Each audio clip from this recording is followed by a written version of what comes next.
All right, well, hi everybody. Thanks for sticking around for this, what I promise to be an interesting and dynamic discussion. So as I learned, that was the voice of God, apparently. So as the voice of God said, my name is Kevin Banister. I'm a partner with Ocean Connect Energy. We're an offshore wind development services firm with contracts and interests around the world, but we're primarily active today in Europe and around the Baltic Sea. I've been in floating offshore wind for some time. For almost 10 years, I was the head of development for Principal Power here in the Bay Area, then moved to an Irish offshore wind developer called Simply Blue Energy, where I served as president of a joint venture between that company and Total Energies for its U.S. offshore wind business. I, along with a partner, founded Ocean Connect in the fall of 2023, and my partner lives in Germany, which explains part of where our market focus is. It's obvious that offshore wind has experienced its troubles in the last couple of years, nowhere more clearly than here in the U.S.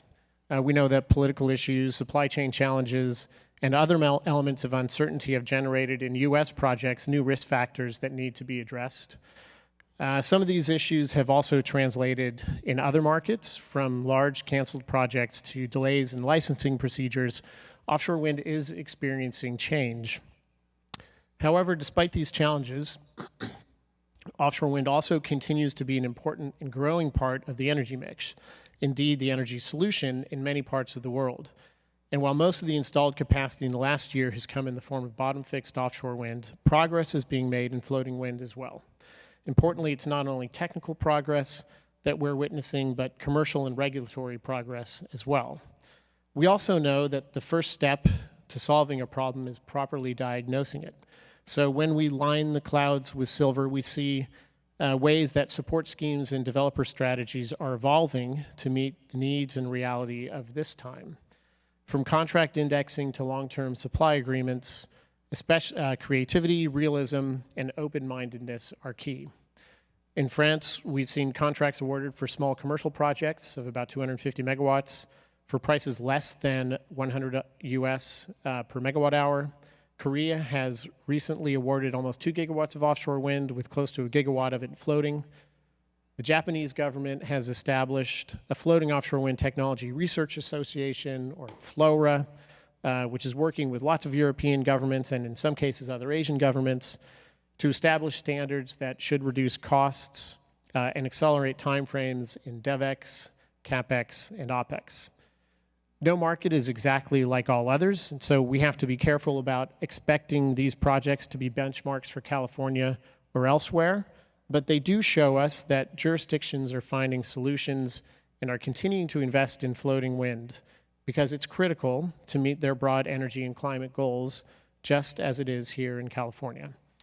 So in this panel, we're going to discuss some of the global issues that are driving offshore wind today, and some of the evolutions we're seeing in markets around the world. I'm excited to be able to moderate an excellent panel with a broad base of expertise, and we'll start with a very brief introduction in which I give each of the panelists an opportunity to share a couple minutes of their thoughts before we get into questions and a discussion. And of course, like any good moderator, I have a couple questions in my pocket to start our discussion, but I do hope that you guys will think of some questions on your own. I suspect you're smarter and more interesting than I am, so would love to hear your questions. And with that, let's see. I have Eunsung Kim from Next Group immediately to my left, followed by Georgia Roden Lowe from the British Consulate further down on the left, and then Walter van der Weiden from Westward Consulting at the end there. Give each one of them a chance to chat briefly, and then, like I said, we'll get into our questions. So, Eunsung. Yeah, thank you, Kevin. It's a great pleasure to be here. I'm Eunsung Kim, COO and co-founder of Next Group, an energy and climate policy think tank based in South Korea. I've been working on the offshore wind policy, focusing on legislation, market regulation, ports, and supply chain development strategies. Since many of you in this room may not be familiar of South Korea's offshore wind market, and I want to give you some hint for why I am here.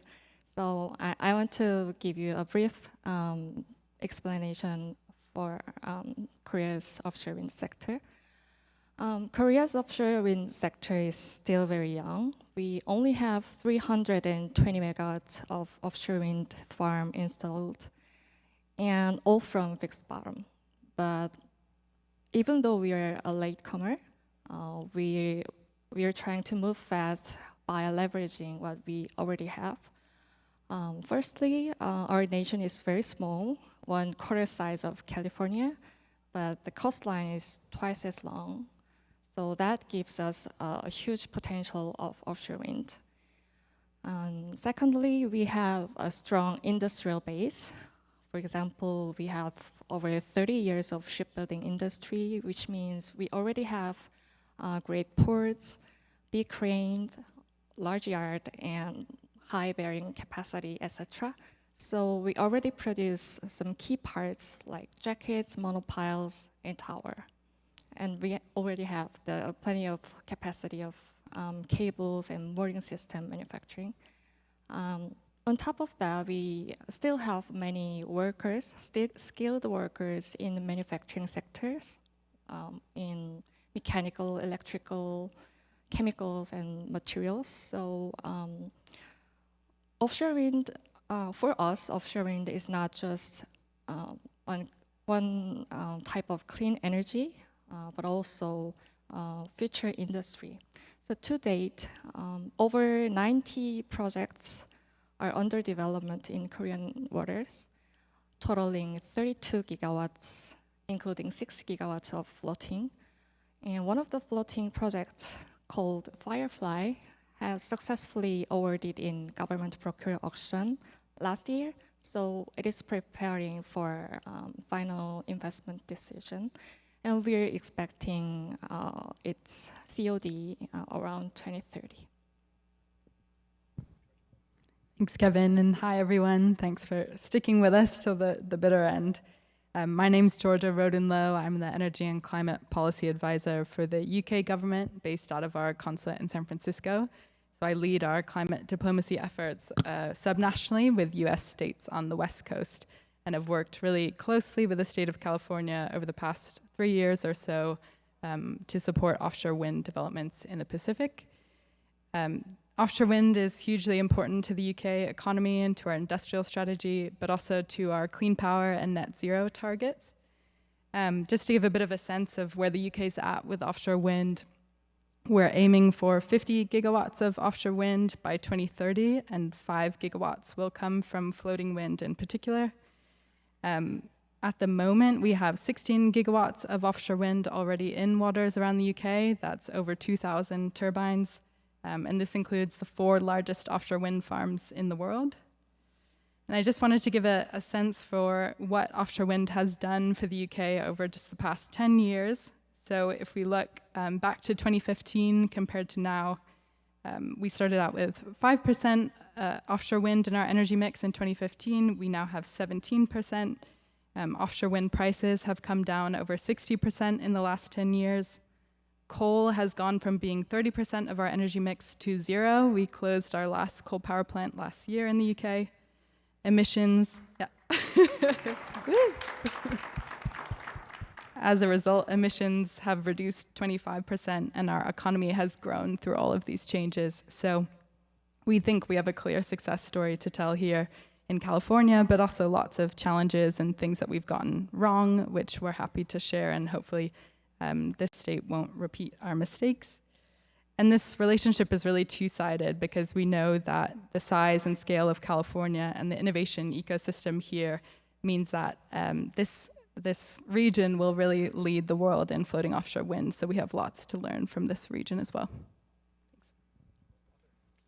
Thanks very much, Kevin. I'm Walter van der Weiden, founder at Westward Consulting, supporting European cleantech companies here on the US West Coast. Or let's say the US West, a bit broader than the West Coast. Previously, I was Georgia's counterpart at the Netherlands consulate. So I was doing similar work. I know what it is, also working with the California government. So there's a lot of, I think, need for context between Europe and specifically the countries we represent and California and the other states here. Before that, I worked in European government relations and tech advocacy at Accenture and Ericsson, so I'm from quite a different industry, so it's very interesting to dive in this industry. Some of you might know that very recently, together with partner Research Institute Marin in the Netherlands, I completed a market study for the Netherlands government, so commissioned by the Netherlands government, assessing floating offshore wind on the US West Coast. And that primarily for the moment, of course, is California. And maybe it's good to maybe talk about 1 or 2 points coming out of that, or the most important points coming out of that study. I think the most important one is, and it would not come to a surprise to most of you here, that the main opportunities for Netherlands industry the next 4 years would be port development and transmission upgrades. So we discussed it at length already earlier here. And let me say green port developments. Let me make that addition. And then a positive point. I think one of the real takeaways I got out of doing the study is that floating offshore wind will be a key part of the energy mix going forward in the US, certainly in the US West. And I just want to underline that with the US West Governors Association energy resolution of this year, I think, a few months ago, which stipulates very clearly that floating offshore wind is one part of the energy mix in the US West. So I think that was really, really important and a real parameter for us.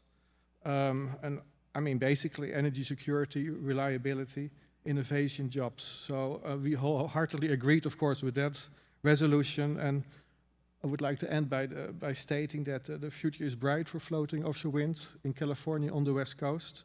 And I would be very happily involved together with European companies to make that happen. Thank you all for your sort of, I guess, introductory comments. And I think it's really interesting because sort of a common theme is that, you know, really the fundamentals for offshore wind as a resource haven't changed, and we haven't seen them change in California here either. If anything, they continue to get stronger with the introduction of new sources of demand that really are sort of changing the curves for what we expect to see going forward. So it's interesting to hear about how, like in the UK, for example, the numbers have really changed, and not only have costs decreased, but it's become such a big part of the overall energy mix. And so here's a question sort of for all of you. What are the most promising developments that you're seeing coming from around the world? Or what are some of the projects that you're really excited about, and maybe a little bit about how they might have an influence or translate to us here with our California experience? And any of you guys can jump in to answer. Georgia wants to answer. Well, I might just highlight, so you've probably seen in the lobby with the great timeline of floating offshore wind projects around the world, the UK was really proud to have the first floating offshore wind farm ever, which was our Hywind Scotland project, a 30 megawatt project off the coast of Aberdeen in Scotland. And just after that, we had the Kincardine offshore wind farm, which I know lots of you have been out to see off the coast of Scotland, which was a 50 megawatt project. Both of those were largely demonstration projects, smaller scale projects, but they really proved that the technology works and that it actually can supply energy to the grid. What's exciting now is that the UK's really quickly gone into commercially scaled projects. We have 25 gigawatts of floating offshore wind in the pipeline just in Scotland alone. And one of those projects is a 550 megawatt project called the Green Vault wind farm, which is off the coast of Scotland again. And it will be the largest commercial scale floating offshore wind farm in Europe. But what's especially cool about that project is it's sited on a decommissioned oil and gas field offshore, and some of the power will go to the grid and some of the power will go to electrifying oil and gas operations in the North Sea. So it has a huge effect on decarbonizing a really difficult to decarbonize sector in the UK. So it's exciting to see that happen. And then I'll just mention in the Celtic Sea, which is off of Wales, there's a final leasing round going through for 4.5 gigawatts of floating offshore wind. And I mentioned our coal power closure. Well, Wales really used to be the kind of area for coal mining in the UK, and so it's really exciting to see energy come back into that region of the UK, and for those jobs to return, and for that kind of pride around energy production to return to that region. And Walter, I know there were a couple of projects that we were just talking about behind the stage. Maybe you can share some information about them. Yeah, exactly. I think there's two projects. One more in the future, but quite big, and one that is happening right now, or at least the tender was just launched. And being a member of Norwegian Offshore Wind, also very interested in and hoping to work with as well in the future, is the tender that came out for the Utsira North project in Norway. Relatively big size for Europe. I think it was one of the bigger, 500 megawatt, and supported by the government with technological support and cost reductions. So that's one. I think the other one, maybe less known in this room, is the Netherlands Curaçao clean or green hydrogen project that is being studied right now. So the idea was launched last year or the year before. And currently there's studies going on, and that will be quite a big project. So up to 10 gigawatts of floating infrastructure, not to power the island, but they already have onshore energy. I think they are already at capacity there, so they are good. But this is to produce green hydrogen for the Netherlands primarily, and this entails a lot more probably than just floating wind. So this will be a massive project. But I just want to underline that it's big and it's in the Caribbean. And we just talked about it. It's very deep, a lot of wind, and just outside of the regular hurricane paths. So if you look at the map, you see all these nice lines, and it's just to the west of the main hurricane paths. So it's sort of another big project or big opportunity starting to move into view in the pipeline, and maybe in an area of the world that we wouldn't have expected, which is, I think, part of what makes offshore wind and floating offshore wind so interesting. It does open up new markets, and in fact, in Japan, we expect sometime later this year for the regulations to be sort of made public about how to develop projects further from shore, outside of the territorial sea, more in distances from shore, from like what we're doing here in the U.S. And that promises to open up, once again, whole new areas for floating wind, and that, of course, is a market that will really depend on floating wind to meet its energy and climate goals. So there's a question here that came from the audience that is, what have you gotten wrong in terms of offshore wind development in each of your countries? And I'm going to rephrase that a little more positively to maybe what are some of the lessons that we can take from, I suppose, from some of the things that we've gotten wrong. But what are some of the lessons that we can take from this period? And maybe just share some thoughts. And Sung can start with you. As a latecomers, we have a lot of institutional or structural challenges. So, to be honest, that's the challenge we enjoy at a think tank. But I think the most important lessons came from the government procurement auctions. The government introduced the procurement auction in 2022. At that time, the onshore and offshore wind were in a single auction, but that does not reflect the different cost structure of each technology properly. So in 2023, the onshore and offshore wind were separated.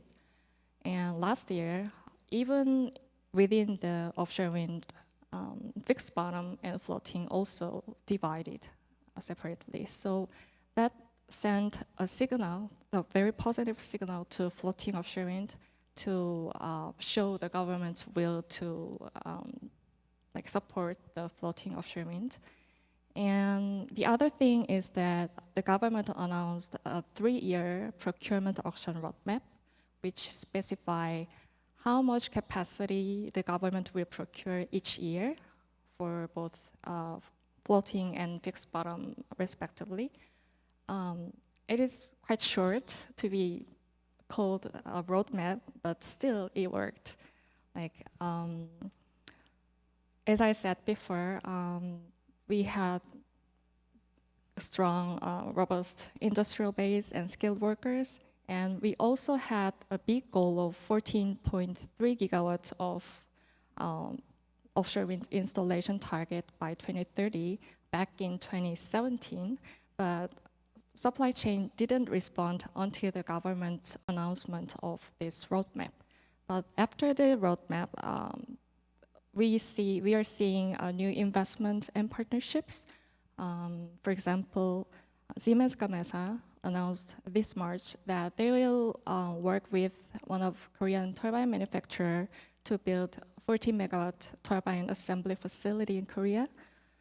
So, and when I talked to our domestic manufacturers, they said like, okay, we know that government is serious. So this kind of annual breakdown of capacity shows a strong and credible demand signal to the market. So that's why we've learned so far. George, you have something to add? I might just focus a bit on the negatives, if that's okay. It feels British to do so. I think when we first started out in offshore wind back in the early 2000s, the UK sort of set ourselves up to be great customers of offshore wind, and we didn't set ourselves up to own the supply chain for offshore wind. So we didn't make early investments into manufacturing for turbine components, which meant that I think a lot of that was done in other countries in Europe, and then we imported those components into the UK. I don't think that's inherently a bad thing. You don't have to make everything in country, but it does put you slightly at risk to supply chain constraints. And it also, I think, if you capture as many benefits as you can from offshore wind within the country, you benefit from a kind of wide political popularity because people can see the benefits of offshore wind all the way across the supply chain. When it comes to floating, I think the government is making a big shift into how we view the supply chain, and we think that we can be a real world leader in lots of those components, especially as so many of them can be transferred from oil and gas, things like mooring and cabling lines. So we are now seeing big investments into new blade factories like the one in Hull. We're seeing big O&M ports and really trying to own more of that supply chain. But I think California has the benefit, and a lot of this work is already being done to kind of look and plan which parts of the supply chain you'll own and which parts will come from other places. Yeah, I think this is really important. I think this is the core of our panel as well here. I always learned not to reinvent the wheel, and I think there's a lot of lessons to be learned from Europe.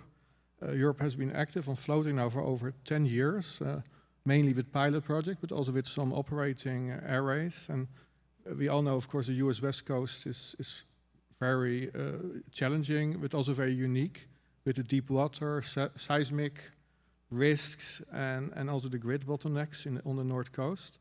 But there's also an enormous potential, and it's clear that there's many, although it's a specific area, there's many lessons to be learned from a place like Europe on floating wind. And I've been working with EcoTLP, a floater provider, so a low-risk, low-cost floater provider that taught me quite a number of things on lessons learned on projects. And I think I can summarize it in de-risking, shorten the timetables, and increasing returns.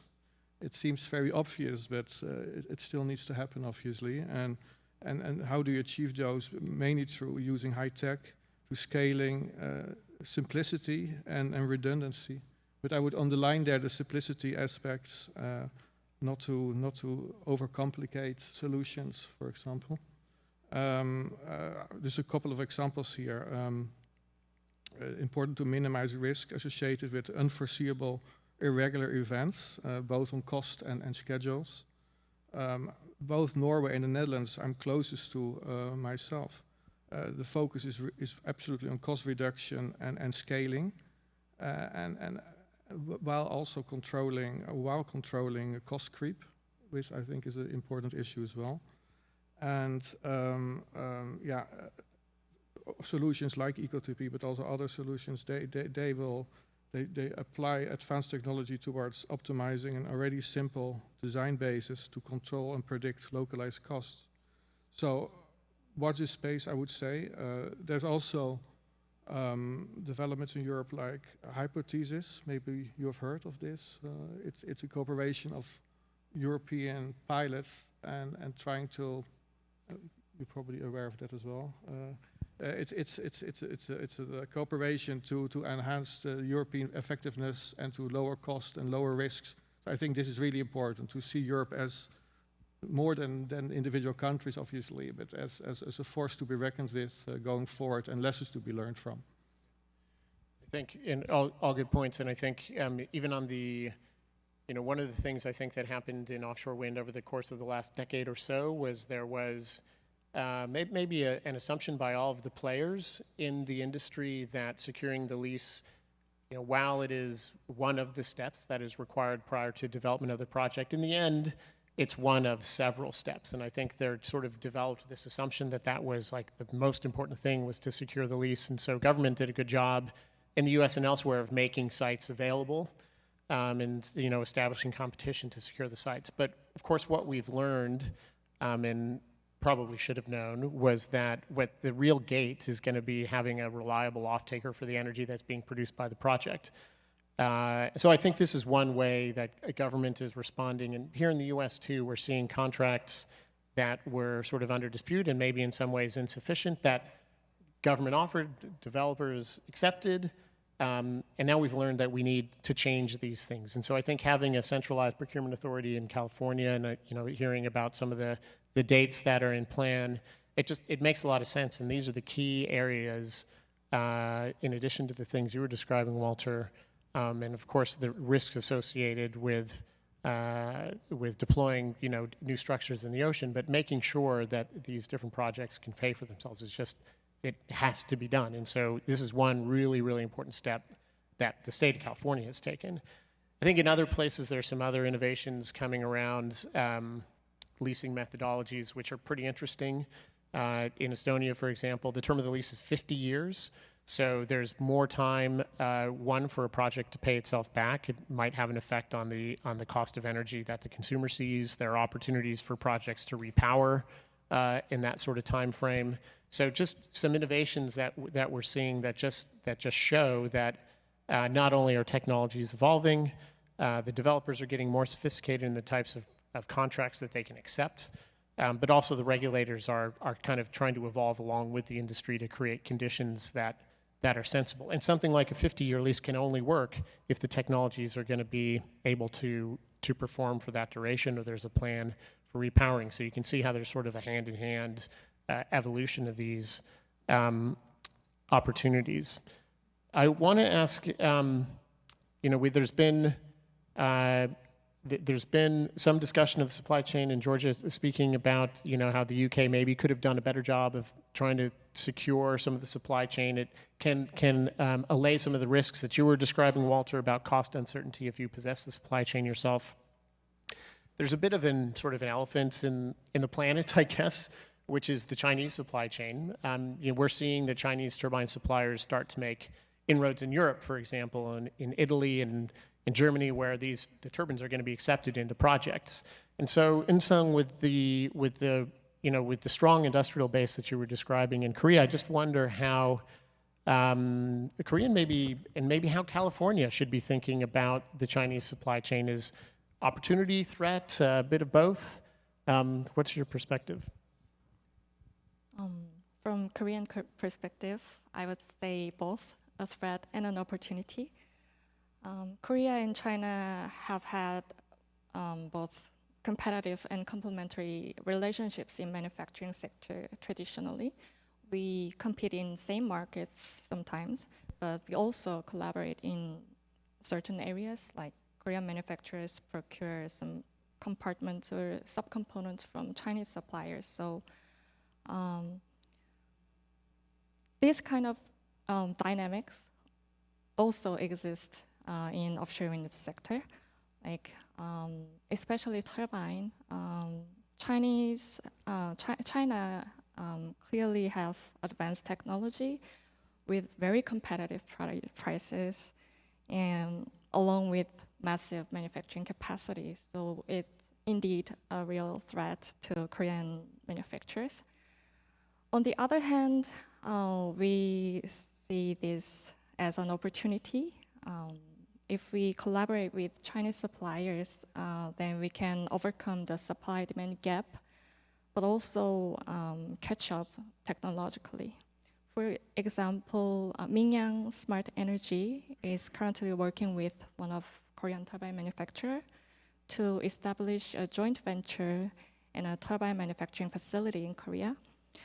And the technology transfer is part of their agreement. So if it proceeds as planned, it could be a great opportunity for Korean offshore wind industry. And I think there's probably some lessons as we in California think about what part of the supply chain can we capture here. Maybe being open-minded about the nature of the partnerships sort of across the Pacific region with Korean companies, Japanese company, potentially Chinese companies as well, and really creating. It seems like the opportunity is there for a sort of a cross-Pacific an integrated supply chain for floating wind, which potentially represents just a massive opportunity. Did you guys have any comments about these things, Georgia? This is definitely a live debate in the UK at the moment, and the Green Vault project that I mentioned is considering using the Mingyang smart energy turbines as well. And what they've argued is that it's just difficult to find what they need in Europe or the UK. And so if we want to roll these projects out quickly and meet our clean energy goals, it's a hard balance to strike. And I think the UK government's reviewing it carefully, and there are definitely concerns about having Chinese involvement in national security infrastructure like energy. But I think it is being weighed against the cost benefits. And we're also seeing that Mingyang and other Chinese companies are looking to set up factories in the UK to start producing that, which is potentially really beneficial. But I think some of the other pieces that are coming up in this debate in the UK are around ethical considerations. So we are really strong on not having any forced labor in any supply chains. So that has been brought to the forefront of the debate. And also looking at the carbon intensity of these components if they are produced in countries that have lower environmental standards than the UK does.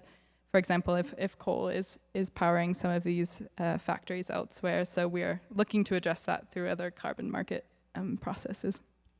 And starts to show ways where local infrastructure and supply chain players can differentiate themselves on non-price issues, which also have real value. Walter, I don't know if you have any comments about supply chain issues generally or want to comment on this one Maybe as well? very briefly to add here, I worked 10 years for Ericsson in the mobile communications field, and Ericsson is still a leader, but the field has completely changed, obviously, in the time I was there as well, in the 10 years I was there. And of course, you don't want to be just a user of technology. You want to have your own technology industry, and especially for a new burgeoning industry like this, you want to have a big chunk of it. Maybe not everything, but of course you want to have it happen quickly, like in Europe as well. But on the other hand, you cannot just be a user, and that's very important. You cannot just be buying stuff and not having the developments and controlling at least part of the supply chain yourself. I think one other area where I think we can see some leadership from Europe that might translate to the West Coast, and I know the last discussion was around transmission, and Travis from PNL making some great comments as usual, and I think in one of the areas where I'm working in the Baltic is obviously a quite congested area, lots of countries around the Baltic Sea. Offshore wind is reasonably really pretty well established in the Baltic in many ways. Although some major economies like the Polish economy, they're just now really building their first projects and they see it all sort of ahead of them. But what a lot of the discussion that's happening now is really further integration of the grid, really integrating the countries in the Baltic in their grids, and you can achieve a couple of purposes with that. And there's all kinds of redundancy, security that comes from redundancies in the grid, but also potentially allows for larger projects to get built, which can have supply chain and economies of scale effects. So I think that, a lesson is that, regionalism is one thing, but integration can be another, and so that might be something that we can continue to think about. There is a question here from the audience which asks us to describe how offshore wind developers and the government have mitigated ocean co-use conflicts in your respective countries.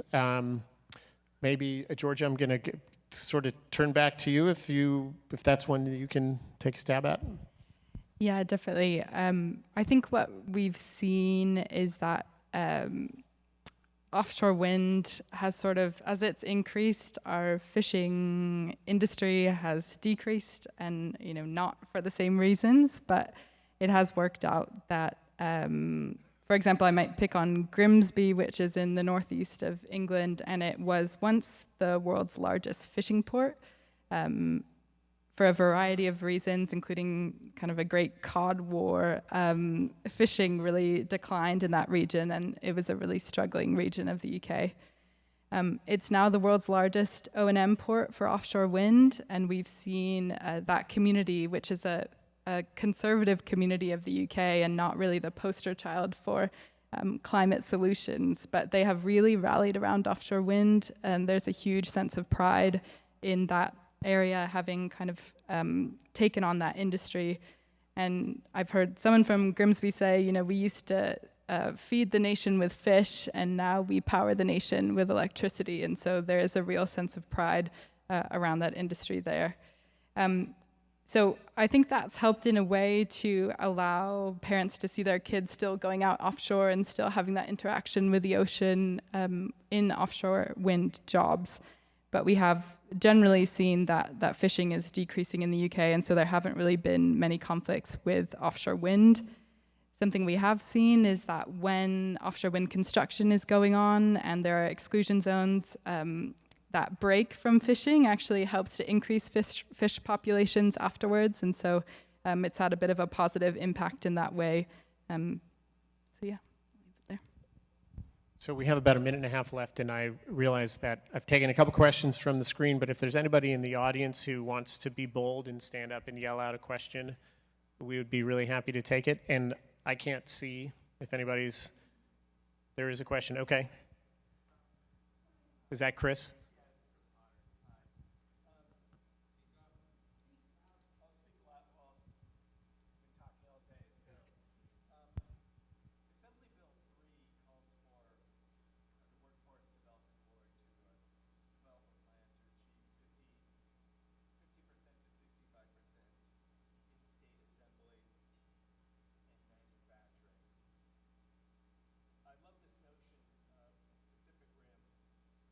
Cooperation on this Pacific Rim cooperation on supply chain, but I'm trying to reconcile these two things. I don't personally know the details of the bill, but 50% integration, the assembly? 50% to 65% in-state assembly and manufacturing.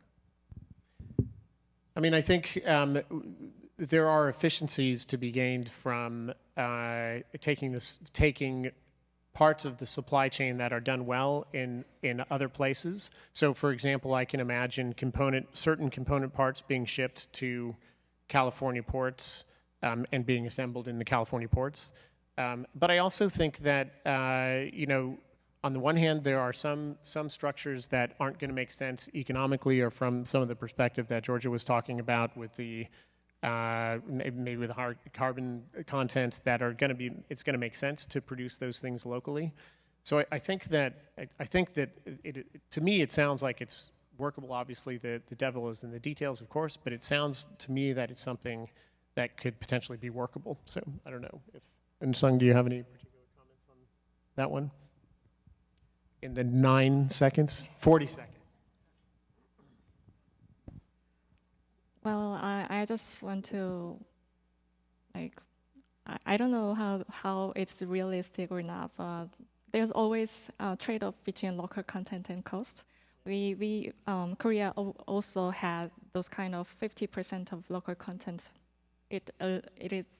Was eliminated now, but we need to reconcile how fast we can deploy offshore wind with using the components from other place, and also create jobs and benefit from economic spillover from local production.